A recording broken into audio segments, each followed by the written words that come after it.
Azarcon, one of the account managers at Webhead Interactive, and today we'll be going over meta tags. I'll guide you through a quick overview, some best practices, and how to implement meta tags on your site. Alright, let's jump right in. Here we are at google.com. I'm going to go ahead and type in Tampa laundromats. Here we land on the search engine results page, also lovingly referred to as SERP for all you SEO nerds out there. And here we can see one of Webhead Interactive's clients, best laundromats, ranking is number 2 and 3. You can see here this big clickable link is actually being pulled from the title tag in the HTML. So these are important because they are the titles that are given to your site when they appear on the search engine results page. If you leave this blank, then it could possibly be returned as untitled, which doesn't give the customer any indication of what's actually on the page, which will cause your clicks to suffer. According to SEOMA's survey, it was found that over a third of search experts said that the title tag was the most important place to use keywords to achieve high rankings. Additionally, it's important that you place the higher value keywords towards the front. As you can see here, Tampa laundromat is one of the first terms used in the title, as well as a description. Speaking of description, that's this lovely text below it, which if you click through the link and take a look at the page source by right-clicking and hitting view page source, which I've already brought up here. Let me go back to the SERP. You can see that here's the meta tag for the description, and you can see that this content is being verbatim pasted into this search result. So it's important that you don't leave those blank. Descriptions are of utmost importance because they are the text that appears on the results page underneath the titles. These should be handled like organic ad copy in the sense that they should be enticing and concise. There are no penalties for longer descriptions, but if they exceed a certain amount, then they will be truncated by Google. As you can see here, it runs a little bit longer than what they suggest, and there's ellipses. So I just went with you and showed you what the meta tags look like when they're rendered on a search engine results page. So I'm going to go ahead and show you the behind the scenes of it. I've made a example document to just show, very simply what it looks like in HTML. This is very bare bones so that you kind of get an idea of the layout of the meta tags. So let's take a look.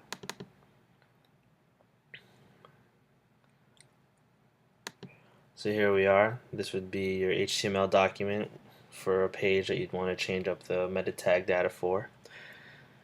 All the meta tags are located inside of the head tag. This is very important because if you place it anywhere else, it's not going to work how you'd like it to work. So first off, here's the title tag. Your title goes here. I like to separate the keywords and the content in the title tag with these pipes here. It kind of makes it a little bit more aesthetically pleasing so it doesn't look like a long run-on of characters and words.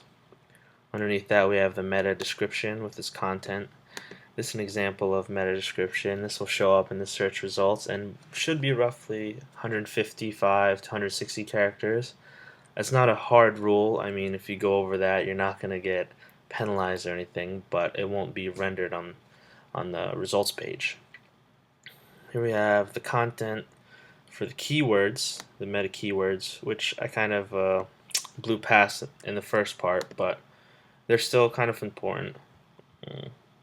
While meta keywords' importance to search has lessened throughout the years in Google's eyes, it's important to include them because search engines like Yahoo still consider them for rankings. Also, they allow search engines to figure out what content it's expecting to crawl on that particular page.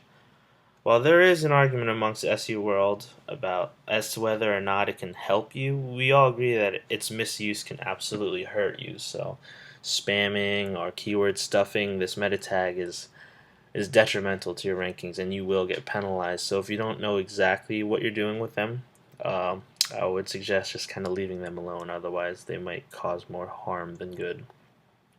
So we have this HTML page, and this is what it would actually look like. There's no CSS or anything styling this. It was just a very basic thing, but you see that none of the tags are present other than the title tag here at the top.